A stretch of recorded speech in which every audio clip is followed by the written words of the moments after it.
Do you know how to tame the lion and the lamb within? What am I talking about? Well, welcome. I'm Dr. Lisa Ann Homick from Homick Advanced Chiropractic, and this is Brain Snob episode 30.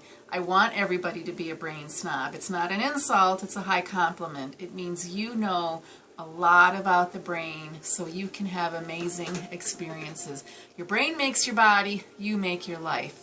A burdened brain is a disease magnet, not to mention lost talent. But a performing brain can change the world. So come to the office and get your BFA template and the BFA journey for the roadmap, the roadmap for the healing journey. And what is BFA? It's Brain First Always. It's the protocol I put in place in my office to help everybody get their brain working. So, the lion and the lamb, what am I talking about? Well, this is a little chart I made depicting sympathetic nervous system dominance, limbic system dominance. I took this from the polyvagal theory, and you can find that online and read about it, but it's an explanation of how, as vertebrate, higher functioning mammals, how the nervous system works to keep us healthy, keep us alive. And if you understand why you need to tame the lion and the lamb, which are different perspectives of the nervous system when they've gone haywire, you can restore your health. And I incorporate it as part of the BFA protocol to help people understand why we go through the three doorways of moving your brain, feeding your brain, and talking to your brain. Part of this is talking to your brain and how you handle stress. And if you don't understand how the nervous system works, you don't know how to modify your own stress. You can see better results of modifying your stress when you know how to work in sync with your body. I'd rather you work in a partnership with your body, not against your body. And it takes a little bit of practice. I think if the interest is there and you find this fascinating, like I'm crazy about this information, I got to tell you about the books I've been reading and how they just move me forward to provide additional information, because we still don't understand the brain. We never will. We're getting bits and pieces. It's cool stuff, and people are doing great things for their own health because of these new understandings of the brain, these new discoveries. So this is my little chart. You can press pause if you want to take notes, and I'll try to hold it up a little piece at a time. But here in the top part is safety and stability. If it's clear enough, you can press pause, maybe take some notes. But the objective is to be at safety, to be at stability. That is health. And your body being able to maintain that. You're going to go in and out of it at times. People get sick every once in a while. People injure themselves every once in a while. That's part of being human. And understanding that things kind of cycle in and out of distress and eustress, and we can take that information and realize not everything is something to be fearful of. And if we know how to reset the nervous system in a prompt manner, that's what's going to give us better health. When we stay in stress situations too long, that's the problem. But if we can go in and out in a fairly reasonable, short amount of time, that's the ideal. So safety and stability is the goal. And there's two ways to look at it: the social engaging way and the physiological way, and I have them sort of separated out in the chart. But we have a neurobiological need to be connected with each other. We need to be in very welcoming and safe social situations. And so you will feel safe if that's where you're at. You will hear soothing voices around you. You will be a soothing talker as well. You will provide that connectivity for others. And pleasant sounds, pleasant music. Our voice sounds pleasant. We hear pleasant voices coming from each other. We speak with ease, and everybody else around us is speaking with ease. We're more organized, we're definitely more productive, and we've got the creative juices flowing. When you're at that state of safety and security, you're comfortable. That's another common word, comfort, comfortable. On the physiological end, that would be normal heart rate, normal respiration, normal digestion, proper elimination. This is where the vagus nerve has control over the parasympathetic properties, and you have the ability to rest and digest and reproduce and heal. We do our best healing when we're resting and when our bodies are at homeostasis. So that's the physiological part. So that's the top of my chart. The lower part of the chart, this is what happens to the body when there's stress, when there is a danger, a threat, or a trauma. And they can come from mechanical sources, emotional sources, and chemical sources. We're not every day running away from the saber-toothed tiger. Our bodies were programmed for that, to run away from danger or to fight and face that danger when it's appropriate. So that would be the fight or flight response. And this is when our body kicks into high gear so we can handle the stressor and get away and stop the stressor and then settle back down to homeostasis and calmness. So the danger, the threat, and the trauma in modern times, totally different. Totally. We may feel threatened by other people. We may feel threatened by a very not friendly letter from the IRS. We may feel threatened at work with coworkers that just aren't playing on the same team. We can have financial stresses. That's considered a danger or a threat. We can have trauma, an injury. We can be a victim of violence. Those are serious traumas as well. And early traumas growing up, living in poverty, having a lot of family stress. These are all dangers, threats, and traumas the body deals with. And we have the ability, if we're aware of it, how to work around that, how to reset and get back to homeostasis. So the fight or flight response is on this side of my chart. And if you can see it, if it's in focus here, you can press pause, maybe take some notes. But when your body goes into fight or flight, it wants to save you. It's protecting you from imminent death. Now, our modern stresses don't put us in imminent death, but if they hang on long enough, yeah, our health is damaged. So what happens? From the social engagement perspective, we feel unappreciated.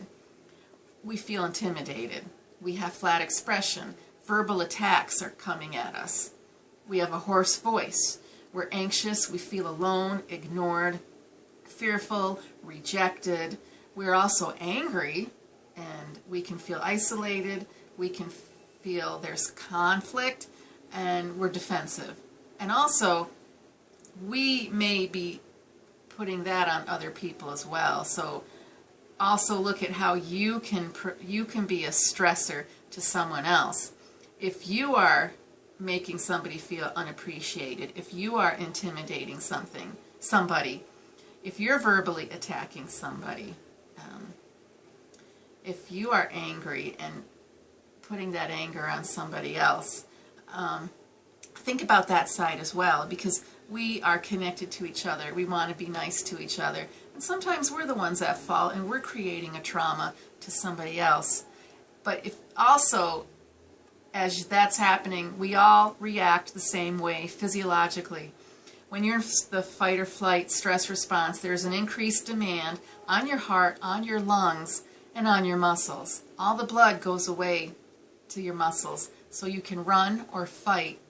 And if that's happening a long time, that's where fibromyalgia comes in. That's where people have just muscle pain and aches, headaches, panic attacks, body aches. There's also increased cortisol long term.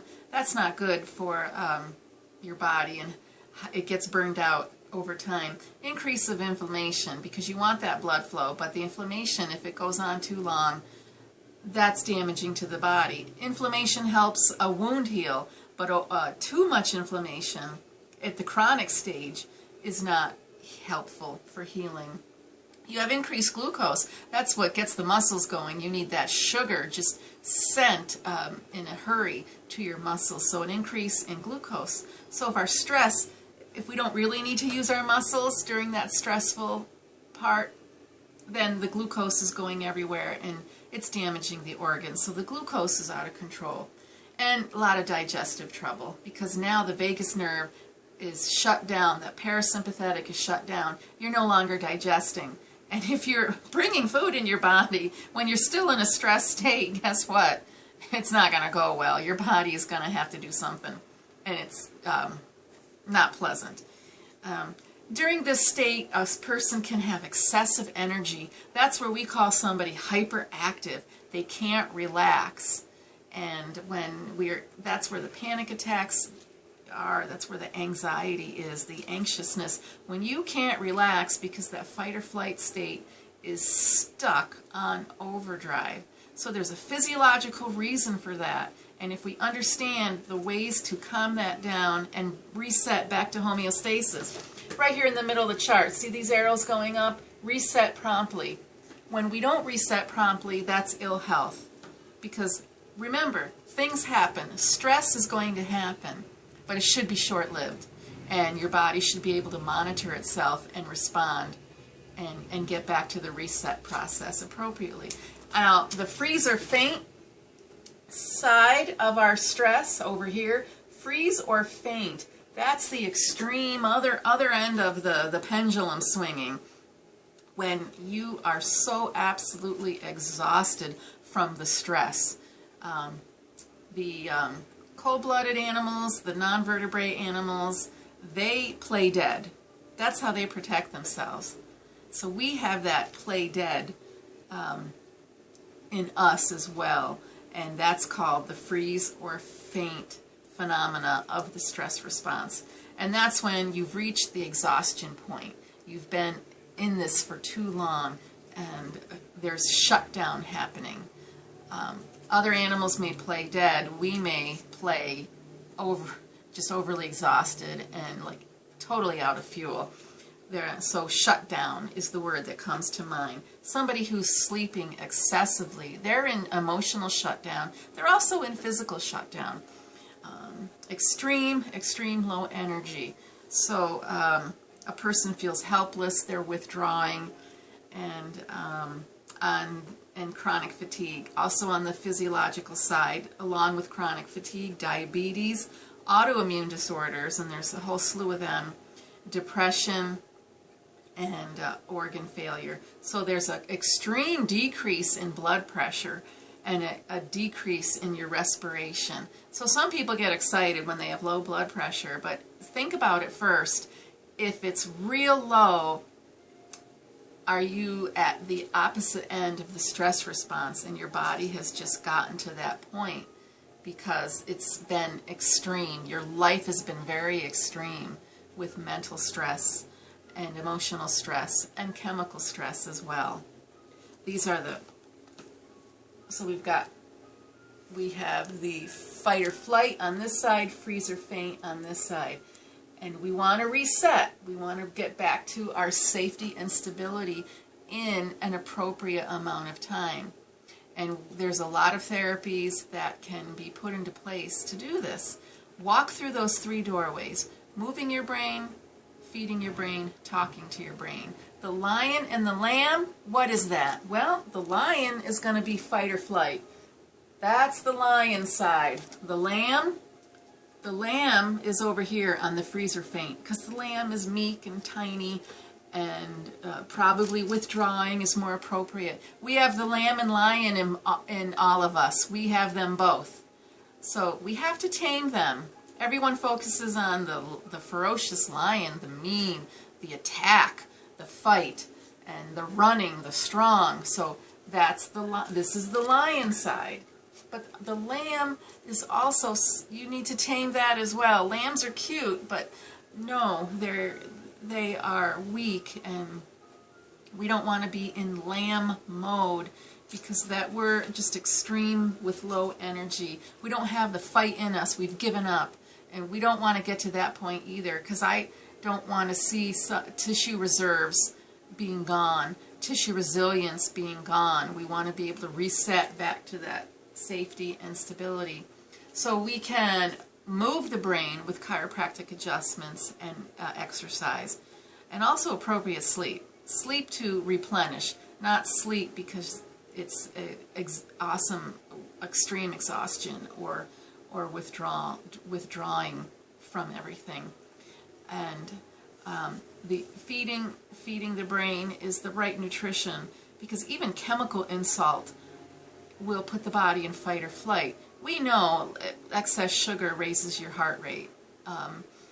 The chemicals in your food, that will do the same thing. So you're in a fight or flight from your diet, from improper diet. That makes it hard to calm yourself down. That makes it hard to reset. So the diet and the chemicals we expose ourselves to through food and the atmosphere are important too. We have to feed the brain properly as well. And then talking to the brain, meaning understanding when you're a lion, when you're a lamb, and how to tame them.